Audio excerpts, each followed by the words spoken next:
عید قربان آمد و در مکه حج اکبر است. دوستان را تبریک نمودن سنت پیغمبر است.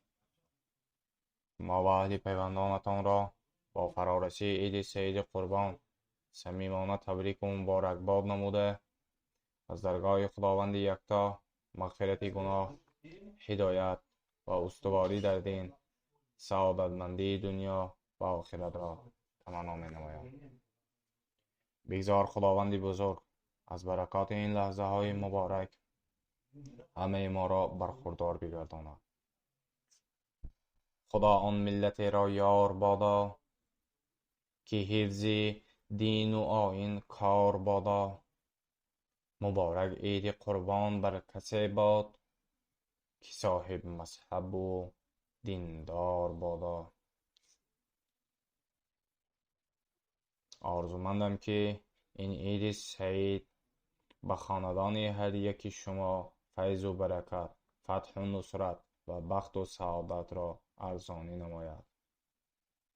آن خداوندی که در دل نور ایمان آفرید، در شب تاریک بینگر ماه تابان آفرید.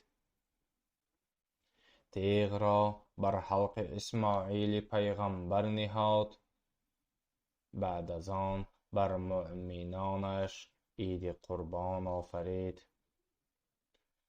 با تمنای عمل شوی این نیت و آرزوهای نیک، یک بار دیگر همه شما و کل مسلمانان دنیا را با مناسبت عید سعید قربان صمیمانه تبریک و مبارکباد گفته برایتان خوشحالی روزگار، دسترخوان پرناز و نعمت، برای کار و کامیابی و صلح و وحدت و فیض و برکت را تمنا می نمایم. بر پیکر عالم وجود جان آمد، صد شکر که امتحان به پایان آمد. از لطف خداوند خلیل الرحمن یک عید بزرگ به نام قربان آمد. سلامت و سربلند باشید. با یک جهان مهر و محبت صمیمی کمین دریا.